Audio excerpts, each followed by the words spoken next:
Welcome back, players. I'm Jack with 36 Cancel, and this is Coco the Weissed, and the fight against the endless horde of goblins continues with another Goblin Slayer deck tech, but this time we'll be looking at a different part of the goblin slaying team, the patron saint of pissing in her pantsu, Priestess. Let's face it, the average Weissed player knows Goblin Slayer as a set for two things. First, the level 1 Goblin Slayer combo with both torches, which we talked about in the previous deck tech, and second, the Priestess combo, which we haven't seen yet, and both are present in this deck. What we've got here is the kind of meta deck that people are afraid of and everyone is talking about and teching against in the coming months. So you can either prepare for the inevitable and load your deck full of hate, or you could be what everyone else is afraid of and pick up Priestess. But no matter if you're here to see what this deck is all about in order to formulate a plan against it, or you're looking for a good place to start with your own list, check out the Goblin Slayer Priestess deck. As you can see, we have the basic shell of the other Goblin Slayer decks with a slightly stronger blue focus, but there are some major changes in the level 3 and level 0 game. You see, there are a great number of smaller packages you can choose to run in Goblin Slayer. You can do the Yellow Splash for the High Elf, the Priestess combo, the Trial Deck Bond combo, the Scroll of Gate, Haversack and Early Play Burden combo, the Resurrection package, and all sorts of junk, and this deck captures a lot of that. As such, the numbers are super tight and tuning it took a ton of time. It's not perfect yet, but this is what I've been rocking lately. It's the tricolor monstrosity version of Priestess, which seeks to take advantage of all the neat tricks Goblin Slayer has to offer. And as it happens, a ton of these little packages have their roots in the level 0 game. There's a lot happening here, and of course it's a packed lineup, but something quite obviously is not like the others. Let's start with the High Elf out.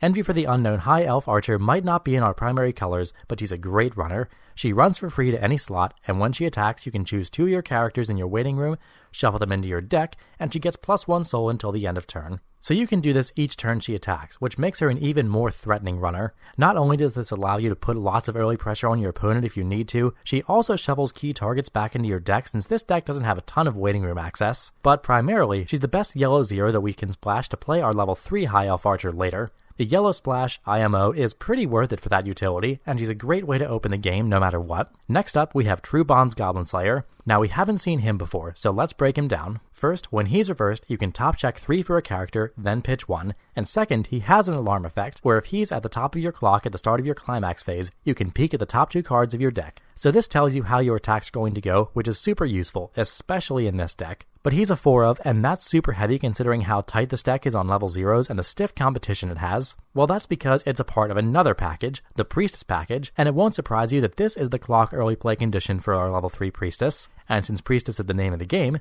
he's a 4 of. And of course, he's not the only one here that enables parts of our level 3 game. Beloved Archbishop Sword Maiden is another card we run for that purpose, and because she's also just generically good. She has 2 effects. The first is on attack, she buffs any character, including herself, by 1500, and then at the start of your encore step, if you have no other rested characters in your center stage, you can pay 1 and rest her. So she's a good attack pumper, and she has longevity plus early stock filtering, and both are things we need in this deck. But she also happens to be Sword Maiden, which is important when we go to play Resurrection at level 3, because we need both a Sword Maiden and a Priestess in our hand to pitch for that event. And speaking of that, as a one-of tech inclusion, we have Miracle of Resurrection Sword Maiden. She's a global 5 that you can put in your clock from the stage to salvage Resurrection. Now she's a global 5, which is always good, but she also stops you from getting level locked, and she gives you an oh shit button if Resurrection gets caught somewhere inconvenient, like your waiting room, just like Archbishop gives you an oh shit button if it's caught in your stock. Yep, Sword Maiden is pretty good when it comes down to that whole sleep with a virgin and cheat death thing. Too bad she's damaged goods.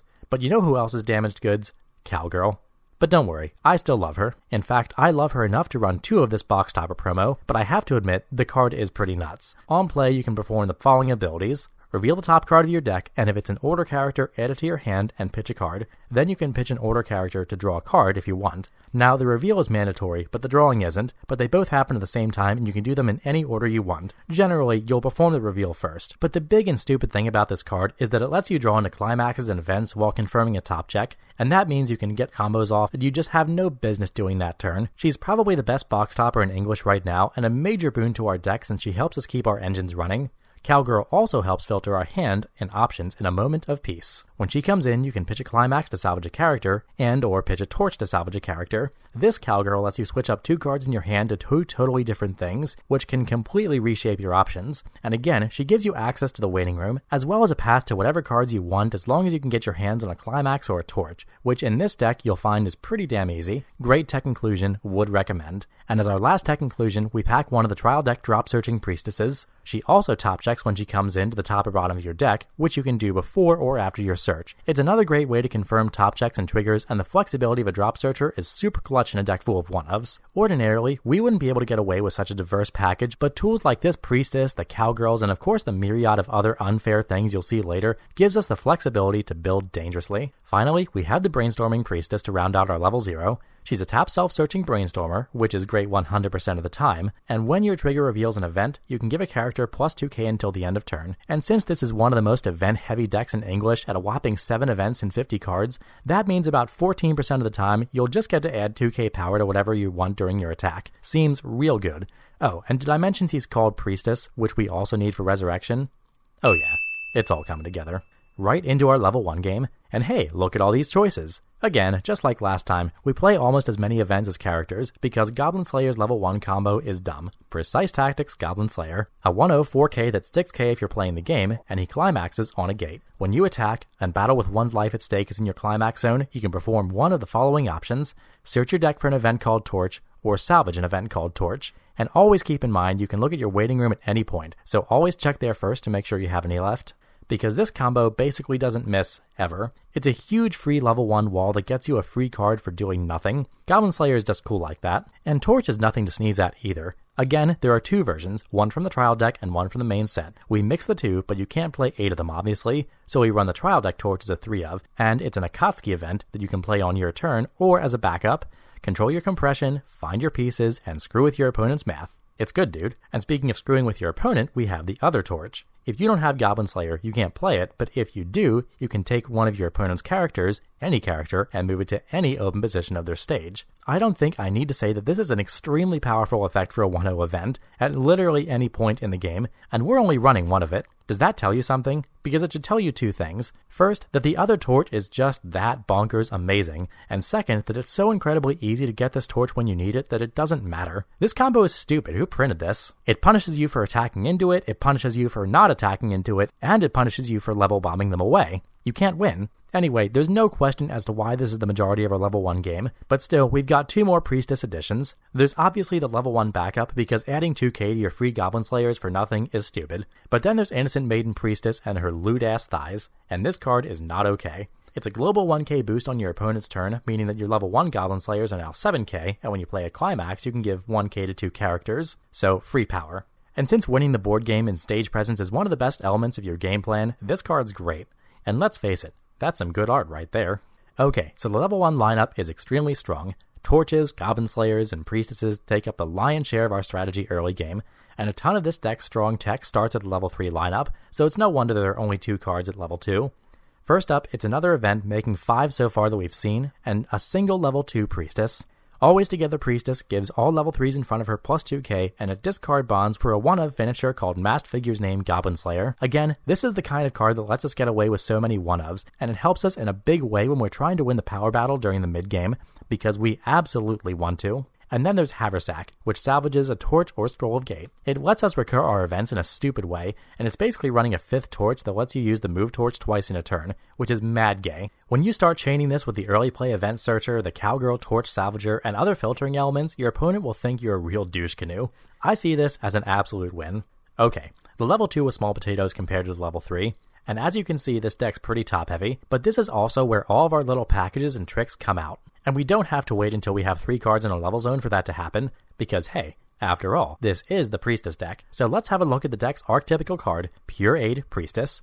If you have True Bonds Goblin Slayer in your clock, she has early play, so basically free of course. And then when she comes in, you draw 2 and pitch 1. She also happens to be one of the only early plays in English with her own very popular Climax combo. When you attack with Priestess and extensive Divine Protection is in your Climax zone, you reveal the top card of your deck. If it's an order character or an event, Priestess gets the following 2 abilities until the end of your opponent's next turn. First, she gets plus 1500 power, making her base 10-5. And second, at the beginning of your opponent's attack phase, all your opponent's characters get -1 soul until the end of turn.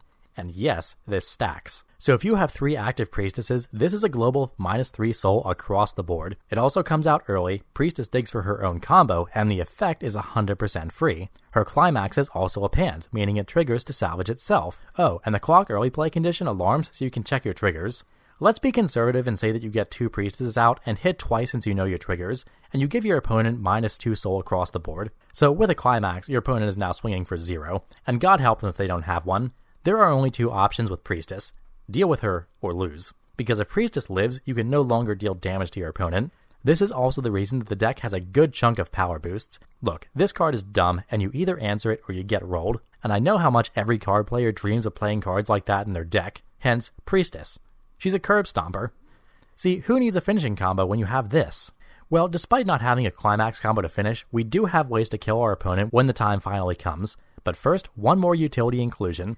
We run Burdened by Fate Goblin Slayer as a one-of. He comes in early if you have 4 more characters, so again, basically free. He also gets Plower on your turn, and when he comes in, you can pitch a card to search your deck for an event. And that means any of the 5 different events we run, including the 2 level 3 events that we pack, which we'll get into in a moment. But now that we've put 2 cards before 3 horses, let's catch up and check out our finishing packages. In the yellow department, we have Natural Adventurer High Elf Archer, enabled by our Elf Runners at level 0. She's a good Musashi, and when she comes in, you can pay an extra 2 to bounce any character on your opponent's stage. Now, this is expensive, especially considering the rest of the deck, but Musashis are great finishers. And for those of you that don't know, when their damage is cancelled the turn they come in, you mill the top card of your deck and deal X+1 damage, where X is that card's level.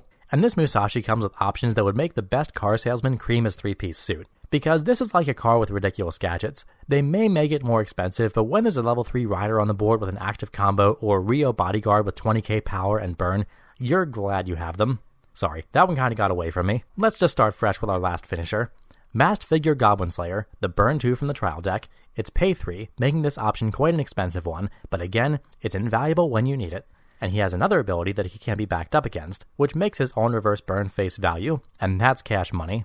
And finally, in the character department, this deck also has a back row level 0 as a one-of, because we didn't have enough of those. Passionate Yearning Sword Maiden is a global 1/5 healer that, if you rest her, lets you look at the top 2 cards of your deck and reorder them any way you want. More top checking and more power. She helps your Priestess stick around after level 3, and she gives them more reliable triggers. Again, seems good. Oh, and of course, she's called Sword Maiden, which helps. So in this deck, we get to pack a full lineup of early play Priestesses and finishers, and since it's flexible and we have so much opportunity to grab exactly what we need, we can pick and choose our game plan depending on the matchup. And you know what's crazy? We're still not out of options. We've still got 2 events up our sleeve. Scroll of Gate, because the deck wasn't expensive enough already. It's a 3/3, but as long as you don't use any costed abilities during your attack phase, you can always use it on the backswing. If you have 5 or more characters, just in case you find that hidden slot on the stage and somehow have 6, you can choose an opponent's character in battle and bounce it. So while you can't bounce just anything and you can't main phase it, it's still -1 attack for your opponent. And right now, you can hit some pretty juicy targets, just like having an elf. Keep in mind, this gives your Priestesses even more longevity too, which is stupid. But hey, we can do you one better. How about a 3/4 event? Rounding out our deck is 1 copy of Resurrection, pitch a Priestess, pitch a Sword Maiden, pay 4 stock, and heal 5. Basically another turn, or 3 if you have Priestess on the board. And at level 3, you can't put a price on that. But I guess we just did, huh? Well, I'll pay it. Okay, now that wraps up the deck, but there's a lot of explaining to do. You're packing all the tools you can fit into one toolbox, and you can't use them all at once, so your matchup knowledge is important here. The first thing you need to ask yourself in any game is, can your opponent deal with my Priestess combo? And there are 2 ways for them to do that. First, they can outpower you on your turn and nullify the effect, or they can bounce them before their attack phase. Decide quickly whether or not you think Priestess is going to be a 1-turn trick or a horse that you ride into the sunset. If you put Innocent Maiden behind your Pureade, they're 11/5, and you can make 2 of them 13/5 if you put a level 2 behind them in addition to that. It'll cost you 5 stock to make 2 lanes big, and 7 to make 2 lanes big and 1 kind of big. So those are your target numbers. Good thing the rest of your game plan up to this point is free. Getting to this point is simple enough. You'll use your runners and sword maidens at 0 to keep your advantage up and your hand padded. In the beginning, you'll really want to discard aggressively to make sure you can get your level 1 combo off, because that's really how we get away with having so many options. Use your high elf runners to shuffle invaluable targets, like Priestesses obviously, because the deck doesn't have a ton of salvages. Your waiting room interaction is basically just Basket Cowgirl, which, while being 2 possible salvages, is 1 card, so keep track of where she is. And speaking of keeping track, because of all the one-ofs in the deck, you'll really need to keep track of your stock. The deck sets up a lot of chain together plays where you move cards around and go through multiple tools to get your ideal plays. So picking up your deck and failing to find that thing you were looking for means the whole thing comes apart. So pay close attention. Now the last thing I'll say here is don't underestimate the Priestess lineup. Even if your opponent can fight it to an extent, it's still so good that there's no reason not to do it. but once it's done, the decision of whether or not to invest in encores and backups to keep her standing is one you'll need to make. If you can keep them alive, you can chain them in a really dumb way. Torches, their own draw abilities, your brainstorm, and especially the top checking box top or cowgirl are all basically free ways to keep doing this for multiple turns. Take full advantage of your torch package to support this, including bringing up back rows so that your opponent has a tougher time supporting their attackers against your priestesses with a dick torch. Oh, and one more thing. Keep a sword maiden and a priestess around, because no matter whether resurrection is in your waiting room or your deck, you can dig it out and just buy yourself another turn, so don't accidentally throw out all your sword maidens. Now, I do have one more tip about this deck, but it's not about gameplay. It's about building. I do think that the deck could run just as well if not better with slightly fewer sub-packages. Taking out the Haversack and Scroll of Gate or removing the High Elf Yellow Splash could make the deck more consistent for sure. This is going to depend greatly on your meta and what you expect to run up against, but of course, it's also down to personal preference. I may decide after more testing to cut back on the toolkit, but for now, this is basically the Swiss Army knife of Goblin Slayer decks. And so far, it's been a lot of fun, and I hope you decide to try it out. Alright players, that does it for this deck tech. Now, I've made a lot of Goblin Slayer content, but I'm still not done, so look forward to more things I've got up my sleeve. Also, this Friday, SAO Alicization dropped in English, so I didn't even beat the clock and get my deck techs out before the next set dropped. Man, give me a break, Bushi. We'll see whether or not I pick up a deck for this, but I do have to say, all things aside, I am not a fan of the set's art, so who knows what's on the horizon. For me, at least immediately, it's the shop tournaments. I hope I can play some good games without screwing up for a change, and make for some good and interesting games to put on the channel, so look for those soon. Before I go, I have to sit down and read some cards, so this is it for now. And as always, thanks for watching. Peace.